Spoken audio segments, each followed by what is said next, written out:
You've covered the first two principles, reduce democracy and shape ideology, mentioning the Powell Memorandum. And the third one is redesign the economy, where they actually put these strategies into place right down where people live, work. Yeah. Well, the way you redesign the economy was by instituting what are called the neoliberal programs, the Washington Consensus, it was sometimes called. It kind of started in the late Carter years. It took off with Reagan and pursued further by Clinton, expanded and on to the present. And this is worldwide, incidentally. It's an effort to reduce the role of the public, which means through the one institution that the public can participate in to some extent, namely the government. In principle and sometimes in practice, people can influence government decisions. So reduce the role of government and transfer it to what's called the market, which means, in effect, private concentrations of capital, corporate concentrations, a very limited market, but that's the idea. So, Reagan's slogan was, government is the problem, not the solution. We have to turn things over to private power, in effect, private tyrannies, because the population has no direct input at all into the decision-making of the corporate sector. The relatively highly integrated systems of power that constitute the corporate sector with, big banks on the boards of many corporations and all sorts of other kinds of integration and relative monopolization, not full, of course. Meanwhile, the financial institutions, one of the major features of the neoliberal period, has been an enormous growth of financial institutions and a change in their character. So if you go back to the 50s and the 60s, the period of what's sometimes called regulated capitalism, great growth period, banks were banks. Banks were places where you could deposit some money. They would lend it to somebody for, say, starting a business or building a home or whatever. That's what banks were. They were also regulated by the New Deal regulations, so there were no financial crises. And they functioned as a central part of the state capitalist economy. Starting in the early 70s, that changed radically. Partly it was the breakdown of the whole Bretton Woods system, Nixon's, the so-called Nixon shock, but all of this was coordinated. And one of the results was that financial institutions not only grew enormously in size, just exploded, but also changed radically in character.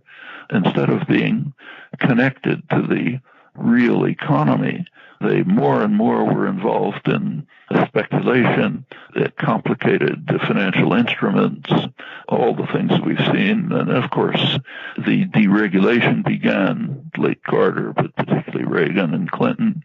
Deregulation meant regular financial crises.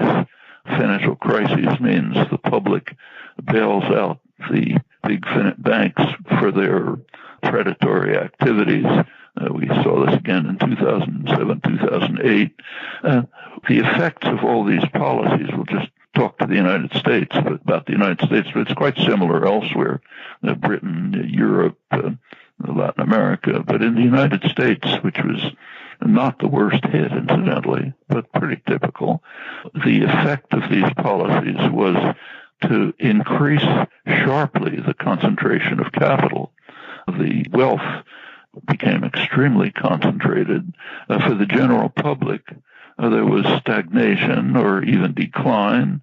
That's simply, to take one illustration, just take real wages of working people, non-supervisory workers. In 2007, that's right before the Great Crash. That's the peak of euphoria among economists, political analysts, and so on about the wonderful economy that we have. It was called the Great Moderation. Everything's been solved, and so on.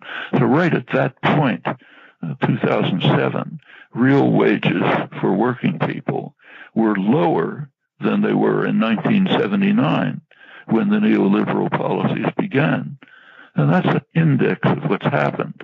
Well, one effect of concentration of wealth is that you get concentration of political power by obvious mechanisms, which means kind of a vicious cycle sets off in which a political power being concentrated makes decisions which lead further to further concentration of wealth and undermine popular participation. End result is a sharp decline in democracy. Which gets us to your fourth principle, shift the burden. And you contrast that with how Henry Ford, back about 100 years ago, doubled the minimum wage he paid his workers because he wanted them to have money to buy automobiles. And then you contrast it with what's going on now.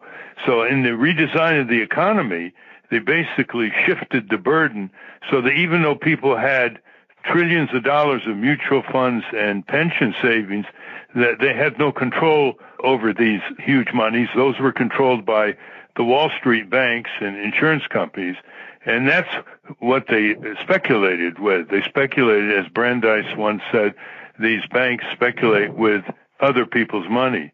So talk about how they then shift the burden. Well, the neoliberal programs do radically shift the burden. By now, especially since the Occupy movement put it on the public agenda, it's familiar, the 1%, the 99%. There's been a sharp increase in concentrated wealth for a very small part of the population, while the general population has either stagnated or, in fact, declined, as I mentioned.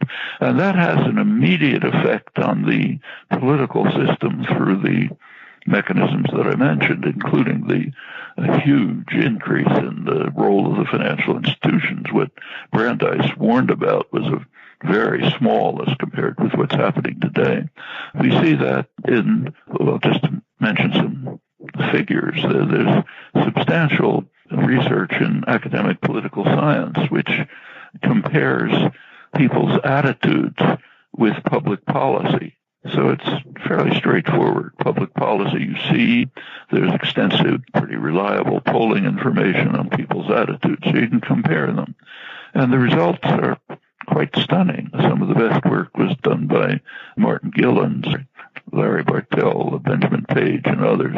What you find is that about maybe 70% of the population, at the lowest 70% on the wealth income scale, are essentially disenfranchised, meaning their own representatives pay no attention to their opinions. There's no correlation between what they want and what their own representatives act in their legislative function. Well, as you move up the income wealth scale, you get somewhat more influence. At the very top, policies are basically set. That's a very sharp decline in democracy, and it shows up in many ways. One of the respects in which it shows up is what today is called populism. Strange use of the word, but what it means is tremendous anger, disillusionment, contempt for institutions, public attitudes towards Congress, the presidency, almost any institution you pick are very low. You see these centrist institutions that have been running the country in concert for a long time are collapsing. We just saw that in the last election here in the United States. In the November election, the two major forces, one was the Trump campaign, the other was the Sanders campaign. The Sanders campaign was in many ways much more remarkable. It broke with over 100 years of U.S. political history. Throughout this whole period, elections are pretty much bought. You can predict the outcome of an election pretty much by just taking a look at campaign spending, and that means predicting policy. Well, here came Bernie Sanders. No support from concentrated wealth, from the corporate sector, from the wealthy. The media either disregarded or ridiculed him, mostly unknown. He even used a scare word, socialism. He would have won the Democratic nomination if it hadn't been for the shenanigans of the Obama-Clinton party managers. On the other side, the Republicans, which was a pretty awful sight altogether, I should say, but someone came up who represented the popular base, and the Republican establishment couldn't stop him. The same thing's happening in other countries. The election in France just a couple days ago, the two major political groupings didn't even participate. They'd been wiped out. So you had two candidates who came from the outside, one with a neo-fascist background, the other an independent neoliberal who most of the public didn't like very much, but that was it. The same thing's happening in country after country.